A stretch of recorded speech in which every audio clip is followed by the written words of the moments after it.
Shalom dan selamat sahabat, saya ucapkan kepada seluruh teman-teman dimanapun berada. Kembali lagi bersama dengan saya, Ariel Kurnaidi. Dan pada hari Sabat ini kita akan kembali untuk mempelajari pelajaran sekolah sahabat kita di kelas Cornerstone. Dan pada hari Sabat ini kita sudah tiba di pelajaran kita yang ke-10 dengan judul Resep untuk Kebangunan. Ayat intinya diambil di dalam kitab 2 Raja-Raja pasal 18 ayat yang kelima dan yang ke-6. Demikian firman Tuhan. Ia percaya kepada Tuhan Allah Israel. Ia berpaut kepada Tuhan, tidak menyimpang daripada mengikuti Dia, dan ia berpegang pada perintah-perintah Tuhan. Teman-teman, pada hari Sabat ini kita akan mempelajari tentang seorang raja, yaitu Raja Hizkia. Raja Hizkia, dia pada saat menjadi raja berumur 25 tahun. Dan Raja Hizkia memerintah selama 29 tahun di Yerusalem. Dan Raja Hizkia ini, dia melakukan apa yang benar di mata Tuhan. Tidak seperti pelajaran sekolah sahabat kita di hari Sabat yang lalu, di mana diceritakan Raja Ahaz, dia tidak setia kepada Tuhan, dia melakukan apa yang jahat di mata Tuhan. Pada hari Sabat ini kita akan mempelajari bagaimana Raja Hizkia ini, dia membetulkan istilahnya ya, dia mengembalikan orang Israel dari jalan yang salah kembali kepada Tuhan. Di sini hal pertama yang dia lakukan di tahun pertama, di bulan pertama, pada saat dia sudah menjadi raja, hal yang dilakukan yaitu dia membuka pintu-pintu rumah Tuhan. Istilahnya dia membongkar kembali rumah Tuhan, dia membetulkan kembali rumah Tuhan. Di sini dikatakan dia memperbaikinya. Artinya dia merombak lagi rumah Tuhan yang selama ini sudah tidak digunakan. Akhirnya dia betulkan, dia benahi supaya rumah Tuhan ini dapat digunakan kembali. Dan di sini dia juga mendatangkan, Raja Hizkia juga mendatangkan para imam dan orang-orang Lewi. Dia mengumpulkan mereka di halaman sebelah timur. Dia berkata kepada mereka, "Dengarlah, hai orang-orang kudus. Dengarlah, hai orang-orang Lewi. Sekarang, kuduskanlah dirimu, dan kuduskanlah rumah Tuhan, Allah nenek moyangmu. Keluarkanlah kecemaran dari tempat kudus. Sekarang, aku bermaksud mengikat perjanjian dengan Tuhan Allah Israel, supaya murkanya yang menyala-nyala itu undur daripada kita. Anak-anakku sekarang janganlah gemulena, karena kamu telah dipilih Tuhan untuk berdiri di hadapannya, untuk melayani Dia, untuk menyelenggarakan kebaktian dan membakar korban baginya." Jadi pada saat itu Raja Hizkia, dia bermaksud untuk kembali merayakan suatu hari raya, yaitu Hari Raya Paskah. Dan Raja Hizkia, dia menuliskan sebuah pesan. Dia mengumumkan kepada seluruh rakyat Israel. Bahkan juga dia menulis kepada Yehuda, Efraim, dan juga kepada Manasye, supaya mereka semua dapat datang ke Yerusalem untuk bersama-sama merayakan Hari Raya Paskah yang sudah lama sekali tidak mereka rayakan. Dan di sini Raja bersama-sama para pemimpin dan seluruh jemaah di Yerusalem merancangkan untuk merayakan Paskah pada bulan yang kedua. Jadi pada bulan yang pertama ketika Raja Hizkia sudah menjadi raja, dia membetulkan kembali rumah Tuhan. Dan di bulan berikutnya, yaitu di bulan yang kedua, Raja Hizkia, dia merencanakan untuk merayakan suatu hari raya Paskah bersama-sama dengan seluruh rakyat Israel. Dan singkat cerita, akhirnya mereka memutuskan untuk menyiarkan maklumat di seluruh Israel dari Beersheba sampai Dan, supaya masing-masing datang ke Yerusalem merayakan Paskah bagi Tuhan Allah Israel, karena mereka belum merayakannya secara umum seperti yang ada tertulis.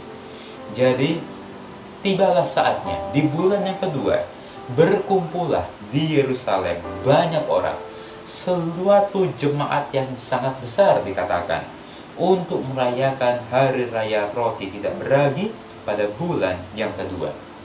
Lalu pada saat itu mereka membangun dan menjauhkan mesbah-mesbah yang ada di Yerusalem, juga semua mesbah-mesbah korban ukupan disingkirkan dan dibuang ke lembah Kidron. Kemudian, oleh karena rasa sukacita dari bangsa Israel, dari seluruh jemaah yang ada pada saat itu, maka di sini seluruh jemaah sepakat untuk berhari raya 7 hari lagi. Sehingga mereka berhari raya 7 hari lagi dengan sukacita. Dan mereka juga berdoa, mereka bersukacita di dalam Tuhan. Maka besarlah kesukaan di Yerusalem, karena sejak Salomo bin Daud, Raja Israel, tidak pernah terjadi peristiwa semacam itu di Yerusalem. Dan sesudah itu, para imam, yaitu orang-orang Lewi, mereka bangun berdiri dan memberkati rakyat. Dan suara mereka didengar oleh Tuhan. Bahkan doa-doa mereka sampai ke tempat kediamannya yang kudus di sorga. Nah teman-teman, di sini satu kutipan mengatakan, yaitu Hizkia. Dia menjadi hembusan udara segar di antara raja-raja Yehuda, dan pilihannya untuk setia telah memberikan resep bagi pola hidup yang baru yang menyeluruh kepada umat Allah. Jadi, apa yang bisa kita ambil pada hari Sabat ini? Di sini, cerita kita pada hari Sabat ini menceritakan bagaimana Raja Hizkia, dia mengadakan suatu revival, suatu kebangunan di antara rakyat Israel, di mana pada saat itu rakyat Israel sudah lama tidak beribadah kepada Tuhan. Mereka sudah berada di jalur yang salah. Oleh karena itu, Raja Hizkia berusaha untuk membelokkan lagi bangsa Israel kepada jalan yang benar, berusaha untuk membangkitkan gairah bangsa Israel kepada hal-hal yang rohani, kepada Tuhan. Dan oleh karena itu, akhirnya bangsa Israel kembali setia kepada Tuhan. Mereka kembali didengar doa-doanya oleh Tuhan, dan mereka bersuka cita oleh karena peristiwa yang sudah lama tidak mereka lakukan, peristiwa yang sudah lama tidak terjadi. Nah, pelajaran bagi kita pada hari Sabat ini, biarlah kita sama seperti Raja Hizkia.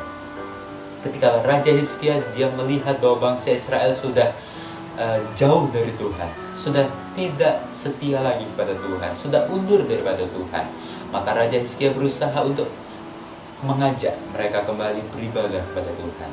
Ketika kita melihat teman-teman kita yang mungkin sudah jauh dari Tuhan, sudah lama undur dari Tuhan, sudah lama lagi tidak beribadah bersama-sama dengan kita, maka kita ajaklah mereka untuk kembali setia kepada Tuhan, untuk kembali datang kepada Tuhan. Jangan biarkan mereka lebih lama lagi undur dari Tuhan. Jangan biarkan mereka lebih lama lagi jauh dari Tuhan. Segera ajak mereka, segera panggil mereka untuk bersama-sama datang kepada Tuhan, beribadah kepada Tuhan, setia lagi kepada Tuhan. Dan hal itu bukan hanya terjadi kepada orang-orang yang jauh di luar sana, tetapi hal itu juga harus terjadi kepada kita. Ketika mungkin kita rasa kita sudah lama undur daripada Tuhan, ketika kita merasa bahwa kita sudah tidak sering untuk datang kepada Tuhan, maka usahakanlah diri kita di sela-sela waktu kesibukan kita, di segala hal yang menjadi tugas dan tanggung jawab kita, untuk kita datang kepada Tuhan. Jangan biarkan diri kita terlalu jauh dari Tuhan. Jangan biarkan diri kita untuk tidak setia kepada Tuhan. Revival itu, kebangunan rohani itu harus terjadi kepada seluruh umat-umat Tuhan, agar Tuhan boleh segera datang untuk membawa kita masuk ke tempat kediamannya. Inilah video sekolah sahabat kita pada hari Sabat ini. Dan kalau teman-teman semua suka, silahkan untuk di like videonya. Dan yang belum subscribe, saya ingatkan untuk di subscribe. Dan jangan lupa untuk nyalakan tombol loncengnya, supaya teman-teman boleh mendapatkan notifikasi apabila ada video terbaru. Sampai jumpa di video selanjutnya. Tuhan memberkati.